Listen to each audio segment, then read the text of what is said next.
هذا السائل يقول: لماذا تذكر الأعلام من العلماء كابن تيمية الحفيد بدون أن تسبقه بقول الشيخ وتختمه بقوله رحمه الله، وكذلك في سائر العلماء الذين ذكرتهم؟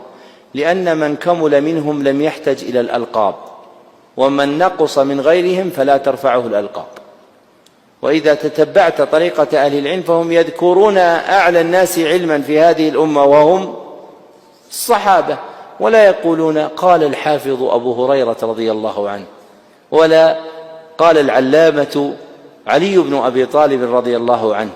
فحنينيك في نفسك، سر بطريقة من سبق، ولا بأس بذكر الألقاب عند الاحتياج إليها. فنحن لما ذكرنا ابن تيمية عند ابتداء العقيدة الواسطية كنت أقول لشيخ الإسلام أحمد بن عبد الحليم بن عبد السلام بن تيمية، مع أن هذا اللقب من ألقاب العجب والأفضل تركه، لكنه غلب عليه. والمرء لا ترفعه الألقاب، وإنما يرفعه الملك الوهاب.